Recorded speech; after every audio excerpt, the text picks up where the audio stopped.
लगता है Vladimir Putin की नसें अब जवाब दे गई हैं। क्रेमलिन ने अमेरिका और यूरोप की कड़ी आलोचना की जब व्लादिमीर पुतिन को फिर से कूटनीतिक जाल में फंसाने की कोशिश हुई।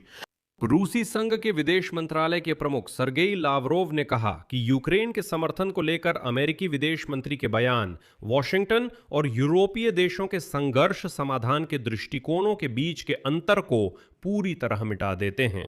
पहले क्रेमलिन ने कहा था कि अमेरिका लगभग उनकी तरफ है, जबकि यूरोप एनकरेज में ट्रंप और पुतिन के बीच हुई सहमतियों को लागू करने में बाधा डाल रहा है। मुद्दा क्या है और लावरोव ने अचानक ऐसा बयान क्यों दिया? मार्को रूबियो ने कहा कि अब अमेरिका रूस के यूक्रेन के खिलाफ युद्ध में तटस्थ मध्यस्थ नहीं रहा। अब वे ना तो मध्यस्थ हैं, ना ही सुविधाकर्ता, ना ही वार्ताकार। नहीं, वॉशिंगटन ने पूरी तरह से अपना रुख साफ कर लिया है। उसने तय कर लिया है कि वो किसके पक्ष में है, और वो पक्ष है यूक्रेन। और तुरंत घोषणा हुई कि पेंटागन ने यूक्रेन को अमेरिका की सैन्य सहायता फिर शुरू कर दी, जिसे ट्रंप के दूसरे कार्यकाल की शुरुआत में रोका गया था। इसी दौरान यूरोपीय लोगों ने यूक्रेन और रूस के लिए अपनी शांति योजना के मसौदे पेश किए। क्रेमलिन ने कहा कि वे बातचीत को तैयार है, पर यूक्रेन ही दोषी है और बातचीत नहीं चाहता।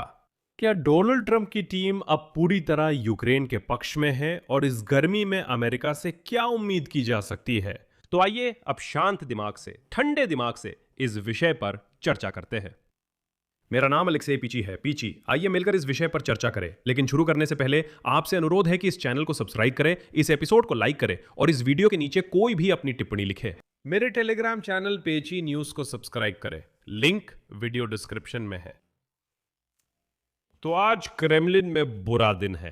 रूसी विदेश मंत्री सरगेई लावरोव ने नाराजगी जताते हुए कहा कि अमेरिकी विदेश मंत्री मार्को रूबियो का यूक्रेन समर्थन संबंधी बयान, उनके अनुसार इन बयानों से वॉशिंगटन और यूरोपीय देशों के युद्ध समाधान दृष्टिकोणों का अंतर खत्म हो जाता है। आगे लावरोव का उद्धरण है। मार्को रूबियो के बयान और हमारे कामकाजी संबंध को ध्यान में रखते हुए 2 हफ्ते पहले मैंने उनसे यूक्रेन पर चर्चा की थी। यूक्रेन समर्थन पर उनकी बात को देखते हुए अब अमेरिका और यूरोप के नजरिए में कोई फर्क नहीं बचा है।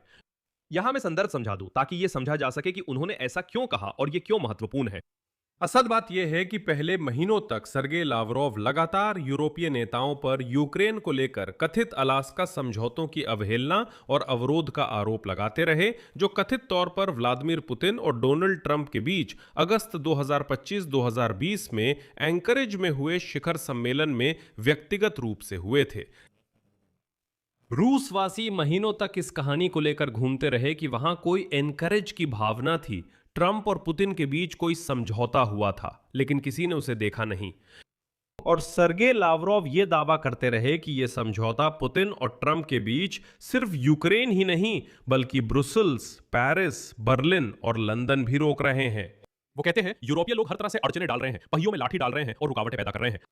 बाद में सरगेई लावरोव ने अमेरिका पर आरोप लगाया कि वे ट्रंप पुतिन डील को मजबूती से आगे नहीं बढ़ा रहे हैं और ट्रंप से यूरोप पर दबाव डालने की अपील की ताकि यूरोप उनके रास्ते में रुकावट न डाले।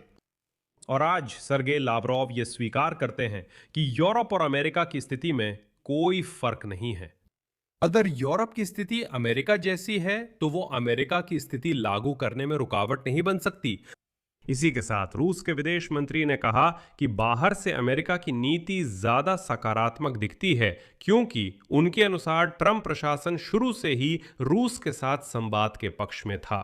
फिर उन्होंने अमेरिकियों पर आरोप लगाया। लावरोव के अनुसार अगर अमेरिकी पक्ष वास्तव में समाधान के लिए अपनी पहलें आगे बढ़ाता और मॉस्को का साथ देता तो बातचीत की प्रक्रिया काफी पहले शुरू हो सकती थी। उनके अनुसार युद्ध बहुत पहले ही बंद हो गया होता।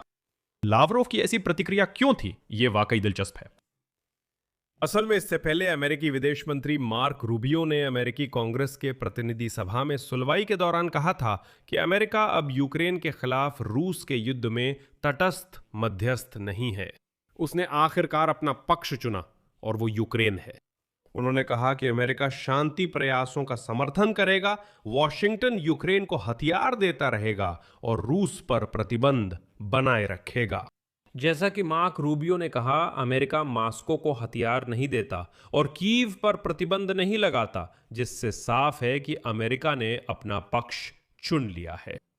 इसके बाद मार्क रूबियो ने कहा कि बहुत जल्द यूक्रेन के लिए $400 मिलियन को लेकर कुछ खबरें आएंगी, जिन्हें काफी पहले कांग्रेस ने मंजूरी दे दी थी, लेकिन अब तक पेंटागन ने नहीं भेजा है, यानी पेंटागन उन्हें रोक रहा है। और अब मार्क रूबियो ने कांग्रेस में कहा कि उनके पास कुछ जानकारी है कि इस मुद्दे पर जल्द ही कोई हलचल होगी और ये पैसे यूक्रेन के लिए हथियारों पर खर्च किए जाएंगे।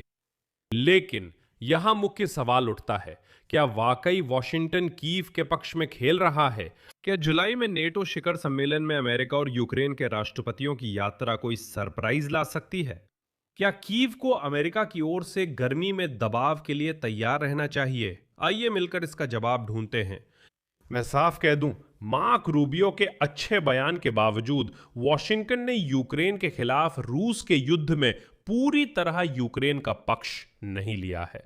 वहीं मार्क रूबियो, जो ट्रंप प्रशासन में सबसे अनुभवी हैं, वे अमेरिका के राष्ट्रपति के प्रति वफादारी और समझदारी भरी नीति अपनाने के बीच संतुलन बनाने की कोशिश कर रहे हैं। इसी वजह से वे यूक्रेन के बारे में कभी कभी सकारात्मक बयान देते हैं तो कभी कभी ये बयान नकारात्मक होते हैं, और इसलिए हम, आप जानते हैं, जैसे झूले पर झूल रहे हों वैसे झूल रहे हैं। मार्क रूबियो कभी कहते हैं हम यूक्रेन के साथ हैं, तो कभी कहते हैं हमने बातचीत छोड़ी क्योंकि यूक्रेन समझौता नहीं चाहता। मैं याद दिलाना चाहता हूं कि ट्रंप ने 2 कार्यकालों में 3 बार यूक्रेन को हथियारों की आपूर्ति रोकी थी। 2025 में नए कार्यकाल की शुरुआत में हथियारों की आपूर्ति, खुफिया जानकारी साझा करना और यहां तक कि यूरोपीय साझेदारों द्वारा खरीदे गए हथियारों का हस्तांतरण भी रोक दिया गया था। अभी भी रूस और बेलारूस पर लगाए गए प्रतिबंधों का दबाव कम होता दिख रहा है, जो कि महत्वपूर्ण है। और चाहे ये कितना भी निंदनीय क्यों न लगे, लेकिन ट्रंप की ईरान के साथ की गई गलती, हथियारों और एयर डिफेंस मिसाइलों की खपत को देखते हुए वे सबसे पहले खुद को मजबूत करने की कोशिश करेंगे, फिर अपने मध्य पूर्व के सहयोगियों को, और अंत में बची खुची मदद यूक्रेन को देंगे। यहां वोलोदिमिर ज़ेलेंस्की सही हैं, जिन्होंने कहा कि यूक्रेन ट्रंप की प्राथमिकताओं में सबसे आखिरी है।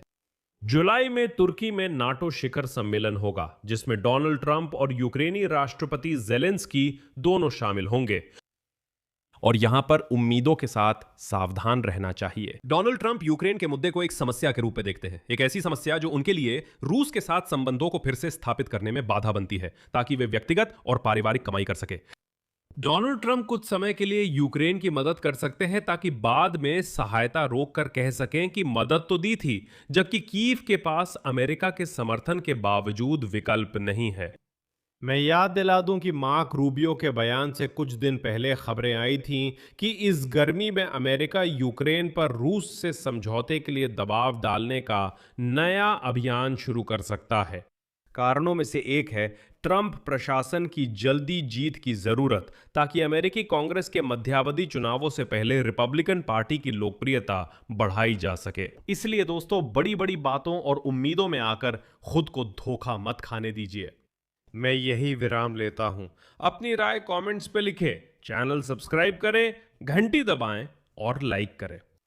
अगर आप इस YouTube चैनल के काम को सपोर्ट करना चाहते हैं तो आप किसी भी डोनेशन के जरिए इस वीडियो के डिस्क्रिप्शन में दिए गए लिंक और डिटेल्स या आपकी स्क्रीन पर दिख रहे QR कोड से आर्थिक मदद कर सकते हैं। आपके समर्थन के लिए मैं आभारी रहूंगा। और दोस्तों, मैं याद दिला दूं कि मेरा एक खास यूक्रेनी भाषा का यूट्यूब चैनल भी है, तो अगर आप यूक्रेनी भाषा में जानकारी पाना चाहते हैं तो इस चैनल का लिंक इस वीडियो के डिस्क्रिप्शन में है। जाइए और जरूर सब्सक्राइब कीजिए। बस इतना ही, अपना ख्याल रखिए, सबको अलविदा।